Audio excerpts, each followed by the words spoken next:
Hi. నిన్నటి వరకు ఆకాశమే హద్దుగా దూసుకుపోయిన పసిడి ఒక్కసారిగా నేలచూపులు చూస్తోంది. యుద్ధం ఉధృతమవుతున్న వేళ సురక్షిత పెట్టుబడిదారుగా భావించే బంగారం ఇప్పుడు ఇన్వెస్టర్లకు కంటి మీద కునుకు లేకుండా చేస్తోంది. గత వారం రోజులుగా కొనసాగుతున్న పతనం సోమవారం నాటికి పరాకాష్ఠకు చేరుకుంది.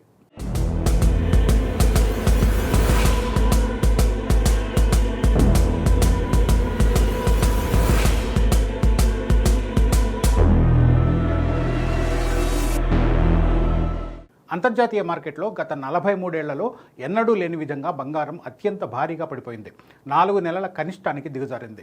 గత వారం ఆరంభంలో పైకి ఎగబాకిన ధరలు ఇప్పుడు కుప్పకూలిన తీరు ఆశ్చర్యం కలిగిస్తుంది. అంతర్జాతీయ మార్కెట్లో గత వారం ఆరంభంలో ఔన్సు బంగారం ధర $5,000 మార్కు పైన పలికింది. అయితే సోమవారం నాటికి ఇది $4,372 పడిపోయింది. అంటే దాదాపు $600 కంటే ఎక్కువ పతనమైంది. అంతేకాదు, బంగారం ధర పడిపోవడం ఇది వరుసగా 9వ రోజు. జనవరి 2 తర్వాత ఈ స్థాయిలో ధరలు పడిపోవడం ఇదే తొలిసారి. భారతీయ మార్కెట్ MCXలో ఏప్రిల్ ఫ్యూచర్ కాంట్రాక్టుల్లో 10 గ్రాముల బంగారం ధర 4.59% తగ్గింది. అంటే $7,115 తగ్గి $137,377 వద్ద ట్రేడ్ అవుతుంది. హైదరాబాద్లో 24 క్యారెట్ల 10 గ్రాముల బంగారం ధర $143,390 చేరింది. వెండి పరిస్థితి మరింత దారుణంగా ఉంది. అంతర్జాతీయంగా వెండి $65.61 పడిపోయింది.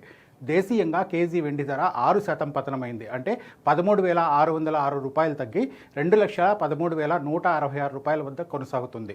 హైదరాబాద్లో కేజీ వెండి ధర $2,20,000గా ఉంది. బంగారం ధరలు ఈ స్థాయిలో పడిపోవడానికి ప్రధానంగా 3 కారణాలు ఉన్నాయి. మొదటిది పశ్చిమాసియా యుద్ధం. రోజురోజుకు యుద్ధం ముదురుతూ ఉండడంతో అంతర్జాతీయంగా ముడి చమురు ధరలు పెరిగాయి. దీనివల్ల ద్రవ్యోల్బణం పెరుగుతుందనే భయం ఇన్వెస్టర్లలో మొదలైంది. సాధారణంగా ద్రవ్యోల్బణానికి రక్షణగా బంగారాన్ని ఎంచుకుంటారు. కానీ ప్రస్తుత పరిస్థితుల్లో సెంట్రల్ బ్యాంకులు వడ్డీ రేట్లను పెంచుతాయనే అంచనాలు పసిడిపై ఒత్తిడి పెంచాయి. ఇక రెండోది వడ్డీ రేట్ల అంచనాలు. US fed, bank of Japan వంటి ప్రధాన బ్యాంకులు కీలక రేట్లను యథాతథంగా ఉంచినప్పటికీ మున్ముందు వడ్డీ రేట్లు తగ్గే అవకాశం లేదని మార్కెట్ భావిస్తోంది. CME ఫెడ్ వాచ్ టూల్ ప్రకారం డిసెంబర్ నాటికి వడ్డీ రేట్ల పెంపు ఉండొచ్చనే అంచనాలు 27% పెరిగాయి. వడ్డీ రేట్లు పెరిగితే ఆదాయం రాని బంగారం కంటే బాండ్లు, డాలర్లలో పెట్టుబడి పెట్టడానికే ఇన్వెస్టర్లు మొగ్గు చూపుతారు. ఇక మూడోది డాలర్ బలపడడం. అంతర్జాతీయ అనిశ్చితి వల్ల డాలర్ ఇండెక్స్ బలపడడం పసిడికి ప్రతికూలంగా మారింది. ఇతర కరెన్సీలు కలిగిన దేశాలకు బంగారం కొనుగోలు భారం కావడంతో గిరాకీ తగ్గింది. బంగారం, వెండి ETFలు సోమవారం భారీగా నష్టపోయాయి. బులియన్ మార్కెట్ విశ్లేషకుల అభిప్రాయం ప్రకారం పసిడి పతనం ఇక్కడతో ఆగుతుందని చెప్పలేం.